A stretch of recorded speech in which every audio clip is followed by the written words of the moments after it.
Welcome to The Explainer, where we break down the big topics that are truly shaping our world. So, let's get right into it. There's one question that's on pretty much everyone's mind in early 2026. Is the AI party over? Today, we are going to tackle that huge debate over all the money being poured into artificial intelligence. Are we looking at a sustainable revolution, or is this just one giant bubble that's about to burst?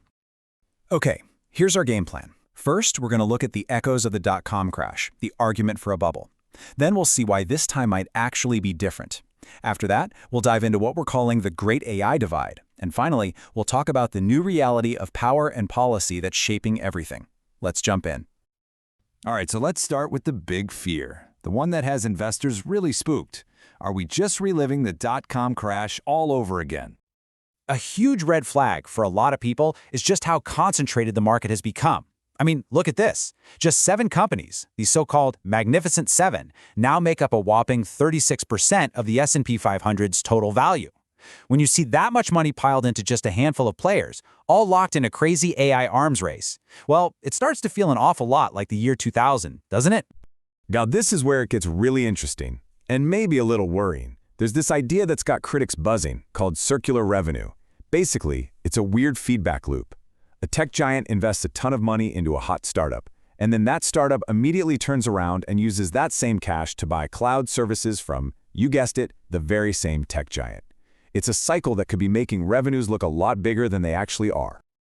Let me break it down for you. Microsoft might throw billions at a startup like OpenAI. OpenAI then pays a huge chunk of that right back to Microsoft for cloud computing. Microsoft takes that revenue, buys a ton of chips from NVIDIA. And what does NVIDIA do? It might then invest back into other AI startups. You see the loop? The money just goes round and round, which could be artificially propping up stock prices. It makes you wonder how much of this is real growth versus just clever financial engineering. And this quote from investor Rob Arnott really hits home for anyone who remembers that era. He said, "The narrative was correct, but the market bet that narrative would play out a lot faster than it ultimately did." And that's the fear, isn't it? The story that AI will change the world is probably right, but maybe, just maybe, everyone's getting way ahead of themselves on the timeline. And you know, this shaky feeling isn't just happening in the tech world. We recently saw a huge warning shot fired in a totally different part of the market, which showed just how fragile things can get. I mean, just look at these numbers. Gold and silver, the assets you're supposed to buy when you're nervous, had a massive flash crash. Silver plunged over 30% in a single day. $3 trillion in wealth just, poof, vanished. So you have to ask yourself, if a safe haven can get hammered like that, what on earth could happen to these high-flying, much riskier AI stocks? Okay, so that's the scary part. That's the bubble argument. But now let's flip the coin, because there's a really powerful case that says, no, this isn't a bubble at all. This is a true revolution. And this table right here gets to the heart of the whole counter-argument. When you actually put the numbers side by side, 2026 just doesn't look like 2000. Sure, valuations are high, but they are nowhere near the insane nosebleed levels we saw back then. But the biggest difference, the one that really matters, profitability. Back then, almost nobody was making actual money. Today, the leaders are absolute cash machines. And that's the crucial point, right? These companies aren't built on just hopes and dreams. We are talking about established, incredibly profitable giants. NVIDIA, for example, has a net margin of 53%. That is just staggering. They're built on a foundation of real profits, not just a .com in their name. So what's actually fueling this revolution? Well, it's a fundamental shift in what AI can even do. We're moving way beyond just asking a chatbot a question. We're now in the era of Agentic AI. This is AI that doesn't just talk, it does things. It can handle complex, multi-step tasks, it can code software, it can manage business processes, all on its own. It's basically becoming a true digital workforce. And look, this isn't some far-off sci-fi dream. It is happening right now. A massive 79% of businesses are already using these AI agents to get real work done. This is driving actual productivity. Today, in industries from healthcare to finance, the adoption is real and it is happening fast.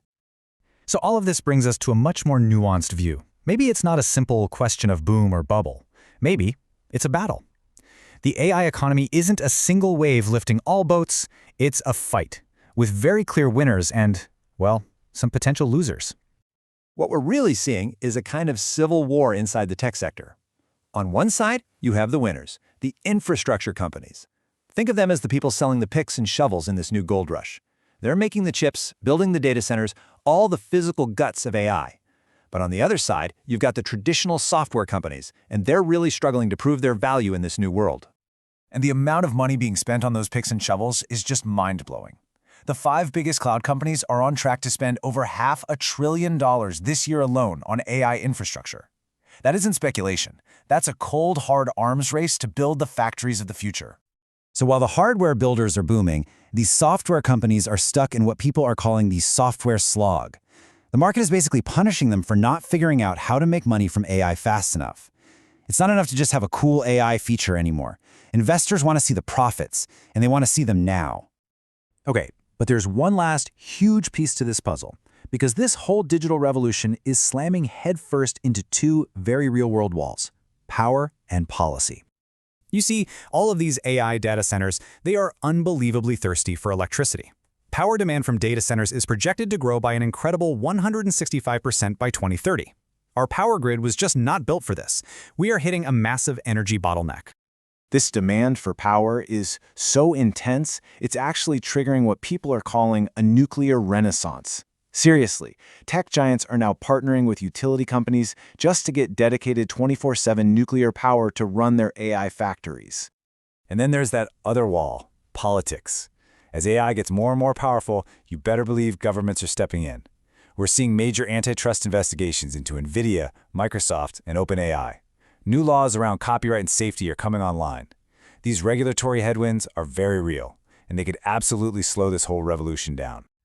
So where does all this leave us? It's pretty clear this isn't a simple boom or bubble. It is a complex battle being fought on all fronts: technological, financial, and now even physical. The AI revolution is absolutely real. The real question isn't if it will change our world, but who's going to win and who's going to get left behind.